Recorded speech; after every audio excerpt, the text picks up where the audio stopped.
kalian yang telah berpartisipasi untuk meningkatkan presentasi kelompok 4 dalam judul pendapatan negara dan belanja pemerintah pusat, di mana kami ada 5 orang. Yang pertama itu ada saya, Sri Lalani. Saya Rian Pita.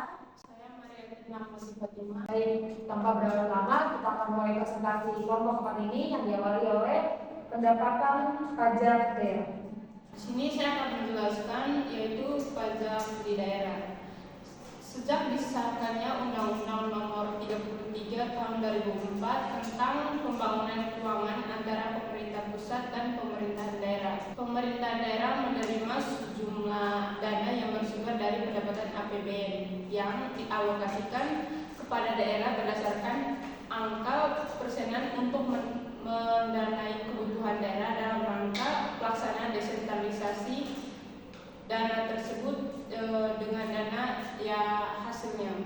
Pajak daerah adalah salah satu sumber pendapatan daerah yang digunakan untuk membiayai pelaksanaan dan kegiatan pemerintahan daerah dalam rangka melaksanakan pelayanan kepada masyarakat. Di sini salah satu sumber dari pendapatan hasil daerah adalah pajak daerah dan retribusi daerah. Yang kedua, saya akan menjelaskan perkembangan penerimaan perpajakan. Perpajakan merupakan sumber penerimaan dominan dalam APBN, terutama setelah reformasi perpajakan tahun 1983. Penerimaan perpajakan telah memberikan kontribusi yang sangat signifikan, bahkan melampaui penerimaan migran. Yang ketiga, saya akan menjelaskan penerimaan negara bukan pajak. Negara bukan pajak atau PNBP merupakan salah satu sumber pendapatan negara di luar penerimaan perpajakan. PNBP telah mengalami beberapa kali perubahan klasifikasi sejalan dengan sejumlah dan kontribusinya dalam pendapatan negara. Menurut Undang-Undang Nomor 20 Tahun 1997 tentang penerimaan negara bukan pajak, penerimaan negara bukan pajak atau PNBP adalah seluruh penerimaan pemerintah pusat yang tidak berasal dari penerimaan perpajakan. Saya akan menjelaskan beberapa undang-undang yang menjelaskan tentang penerimaan negara bukan pajak. Di sini ada 4, yaitu pertama Undang-Undang Nomor 20 Tahun 1997 tentang penerimaan negara bukan pajak. Yang kedua, Peraturan Pemerintah Nomor 22 Tahun 1997 tentang jenis dan penyetoran PNBP. Yang ketiga, Peraturan Pemerintah Nomor 1 Tahun 2004 tentang cara penyampaian rencana dan laporan realisasi PNBP. Yang keempat, Peraturan Pemerintahan Nomor 29 Tahun 2009 tentang tata cara penentuan jumlah pembayaran dan penyetoran PNBP yang terutama. PNBP SDA Migas. Penerimaan SDA Migas merupakan bagian pemerintahan atas kegiatan usaha hulu yang dilaksanakan berdasarkan kontrak produksi sharing atau KPS. Penerimaan SDA Migas sangat dipengaruhi oleh perkembangan indikator ekonomi makro, terutama harga minyak mentah atau ICP. Selanjutnya dijelaskan oleh Riana. Selanjutnya ada PNB, SDA, dan migas. Sumber penerimaan SDA dan migas itu ada 4. Yang pertama ada pendapatan pertambangan mineral dan udara. Yang kedua ada pendapatan kehutanan. Yang ketiga ada pendapatan perikanan, dan yang terakhir yang keempat ada pendapatan panas bumi. Selanjutnya ada pertambangan mineral dan batubara. Pendapatan pertambangan mineral dan batubara adalah penerimaan yang berasal dari pemanfaatan sumber daya alam yang berupa bahan galian seperti batubara, emas, perak, intan, timah, tembaga, nikel, aluminium, biji besi, kipas besi, bausit, dan lainnya. Dan menurut Undang-Undang Nomor 33 Tahun 2004, pendapatan pertambangan umum terbagi dalam beberapa jenis, yaitu pendapatan iuran tetap yang merupakan iuran yang dibayarkan oleh mereka penguasa pertambangan, paten, kontrak karya, KK, dan perjanjian karya pengusaha pertambangan batubara atau PPKP 2B kepada negara. Selanjutnya ada pendapatan kehutanan. Pendapatan kehutanan ada 4. Yang pertama ada pendapatan dana regulisasi, pendapatan provisi sumber daya hutan atau PSDH. Yang ketiga ada pendapatan iuran hak pengusaha hutan atau IH. PH-PH. Dan yang terakhir, yang keempat ada pendapatan penggunaan kawasan hutan dan Undang-Undang Nomor 33 Tahun 2004. Pendapatan kehutanan dibagi ke daerah sesuai dengan proporsi tertentu. Selanjutnya ada pendapatan perikanan. Dan pendapatan perikanan adalah penerimaan yang berasal dari pungutan perikanan atas hak pengusaha atau pemanfaatan sumber daya ikan yang harus dibayarkan kepada pemerintah oleh perusahaan perikanan Indonesia. Jenis pendapatan perikanan terdiri dari yang pertama ada pungutan pengusaha perikanan atau PPP, yang kedua ada pungutan hasil perikanan atau PHP, dan yang ketiga ada pungutan perikanan asing atau PPA. Kita ada pendapatan panas bumi. Menurut Undang-Undang Nomor 27 Tahun 2003 tentang panas bumi adalah sumber energi panas yang terkandung di dalam air panas, uap air, dan batuan bersama mineral, ikutan dan gas lainnya yang secara mekanisme tidak dapat dipisahkan dalam satu sistem panas bumi dan untuk pemanfaatan diperlukan proses penambangan. Selanjutnya ada pendapatan bagi pemerintah atas laba BUMN. Laba yang bisa ke APBN tahun berjalan sering disebut dividen BUMN adalah laba BUMN tahun lalu setelah hasil MUPS. Badan Usaha Milik Negara atau BUMN adalah badan usaha seluruhnya atau sebagian besar modal yang dimiliki oleh negara lebih dari 51%. Selanjutnya ada PNB lainnya. PNB lainnya merupakan penerimaan pemerintahan yang sebagian langsung dialokasikan kepada kementerian lembaga KTL kemudian PNBB. Alokasi tersebut disebut dipakai penggunaan PNB yang misalnya di antara 60% sampai 80% dari PNB yang dipungut oleh KL tersebut. Selanjutnya ada klarifikasi PNB. Ini ada 8. Yang pertama ada pendapatan penjualan dan sewa, pendapatan jasa, pendapatan bunga, pendapatan kebiasaan dan peradilan, pendapatan pendidikan, pendapatan gratifikasi dan uang sitaan hasil korupsi, pendapatan iuran dan denda, yang terakhir ada pendapatan lainnya. Selanjutnya ada penerimaan BLU. Penerimaan BLU adalah penerimaan yang berasal dari kegiatan pelayanan masyarakat. Badan Layanan Umum atau BLU adalah instansi di lingkungan pemerintahan yang dibentuk untuk memberikan pelayanan kepada masyarakat berupa penyediaan barang atau jasa yang dijual tanpa mengutamakan mencari keuntungan dan dalam melakukan kegiatan berdasarkan prinsip efisiensi dan produktivitas. Mereka ada PNB yang dibagi hasilkan kepada daerah. Dan bagi hasil bersumber dari sumber daya alam atau SDA terdiri atas penerimaan SDA minyak bumi dan gas bumi, penerimaan SDA kehutanan, penerimaan SDA pertanggungan umum, dengan SDA perikanan, dan penerimaan SDA panas bumi. Masing-masing penerimaan SDA tersebut dibagi-bagi kepada daerah berdasarkan proporsi. Baik, masuk ke poin berikutnya, penerima hibah. Penerima hibah adalah pendapatan pemerintah dalam bentuk uang atau barang atau jasa dari pemerintah negara sahabat, organisasi internasional, perusahaan negara daerah, masyarakat, dan organisasi masyarakat bersifat tidak wajib dan tidak mengikat serta tidak secara terus-menerus. Landasan hukum penerima hibah adalah Peraturan Pemerintah Nomor 10 Tahun 2011 tentang tata cara pengadaan pinjaman luar negeri dan penerima hibah. 2.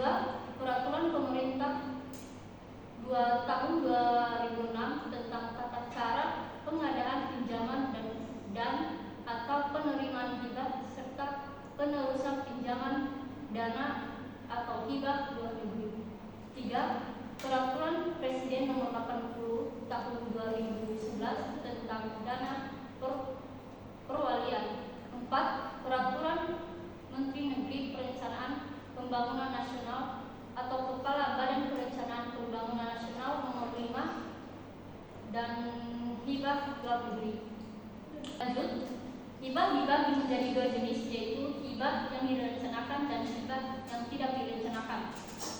Hibah yang direncanakan adalah hibah yang dilaksanakan melalui mekanisme perencanaan sehingga hibah ini dicatat penerimanya adalah APBN. Kedua, hibah yang tidak direncanakan adalah hibah yang diberikan langsung oleh donor kepada executing hibah agensi yang menerima hibah tanpa melalui kas negara. Biasanya hibah langsung adalah hibah yang diberikan dalam bentuk barang atau bukan uang tunai. Berdasarkan bentuknya, hibah dibagi menjadi 4. 1. Uang tunai, di mana uang tersebut disetor langsung ke rekening kas umum negara atau RKUN atau rekening lain yang ditentukan oleh Menteri sebagai bagian dari penerimaan APBN. 2. Hibah dalam bentuk uang, tetapi uang tersebut digunakan langsung untuk membiayai sesuatu kegiatan. 3. Hibah dalam bentuk non tunai, yaitu hibah yang diberikan dalam bentuk barang, jasa, atau surat berharga. Dan 4. Hibah dalam bentuk negeri yang memiliki beberapa poin. Poin pertama, lembaga keuangan dalam negeri. Poin kedua, lembaga non keuangan dalam negeri. Poin ketiga, pemerintah daerah. Poin keempat, perusahaan asing yang berdomisili dan melakukan kegiatan di wilayah Republik Indonesia. Poin kelima, lembaga lainnya. Dan poin keenam, perorangan.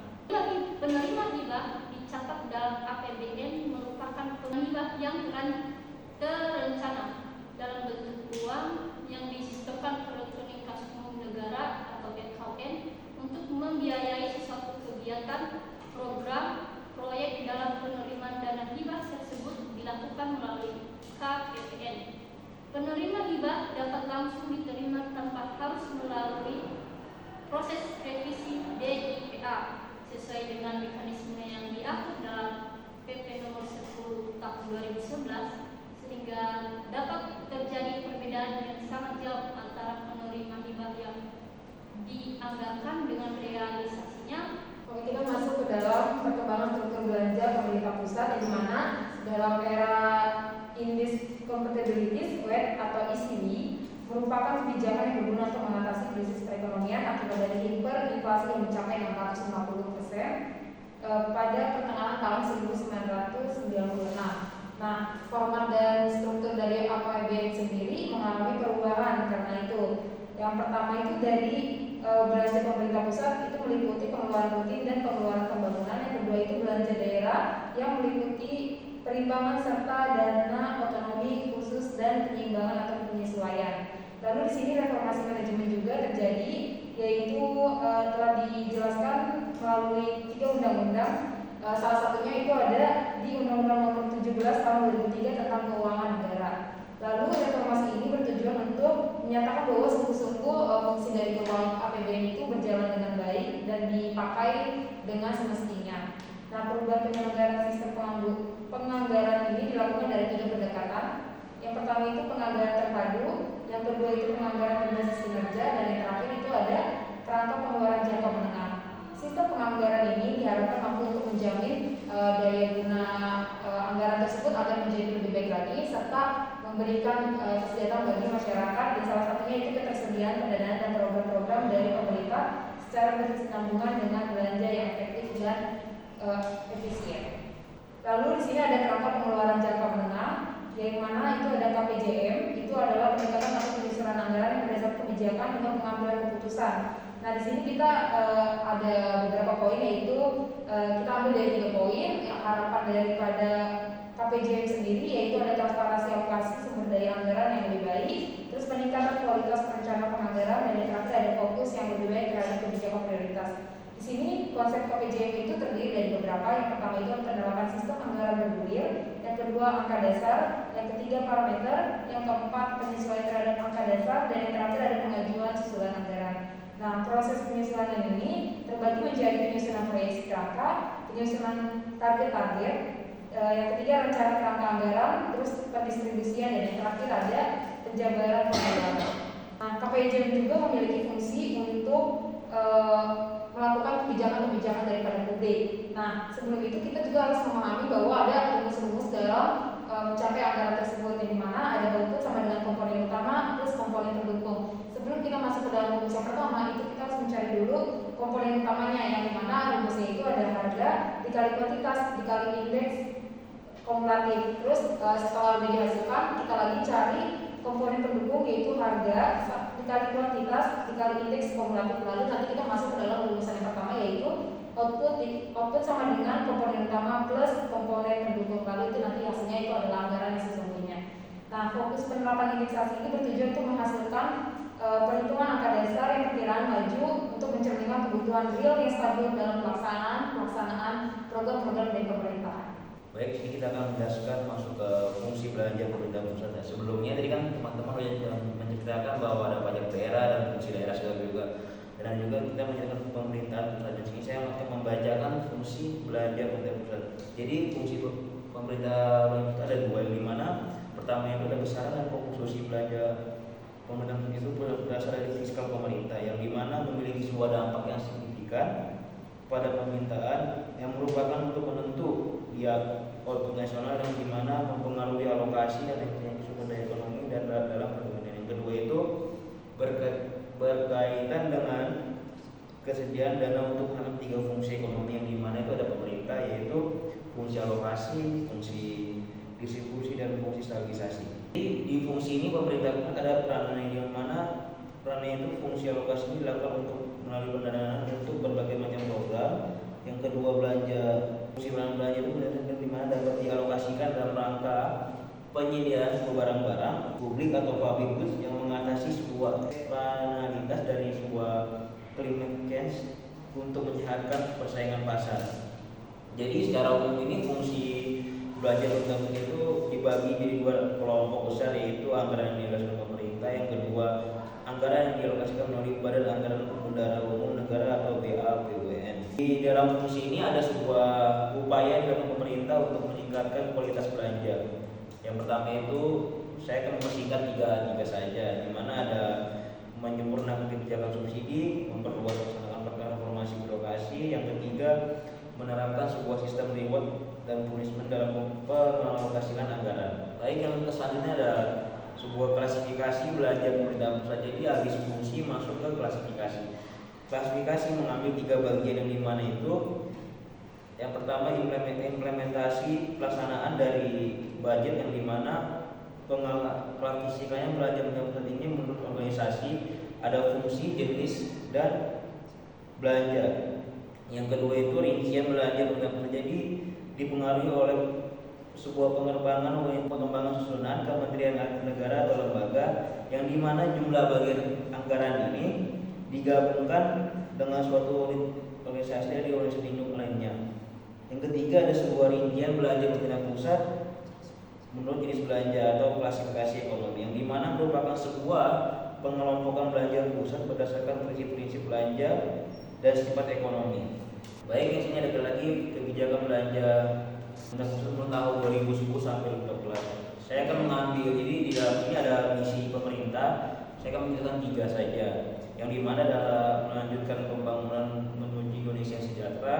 Yang kedua, memperkuat pilar-pilar demokrasi. Yang ketiga, memperkuat dimensi keadilan di semua bidang. Oke, jadi di dalam kebijakan belanja pemerintah pusat ini juga ada sama juga upayanya dilakukan pemerintah untuk meningkatkan sebuah kualitas barangnya yang dibeli pemerintah pusat. Yang pertama itu ada menyempurnakan sebuah kebijakan subsidi, kedua memperluas pelaksanaan reformasi birokrasi, ketiga sama juga menerapkan sistem reward dan punishment dalam pengalokasian anggaran. Baik, sini kita masuk ketiga, yaitu belanja pemerintah pusat menurut jenis klasifikasi ekonomi. Belanja pemerintah pusat ini yang dimana menurut jenis klasifikasi ekonomi ini dibagi menjadi dua pendapatan, yaitu menyusun anggaran pendapatan dan belanja negara atau APBN.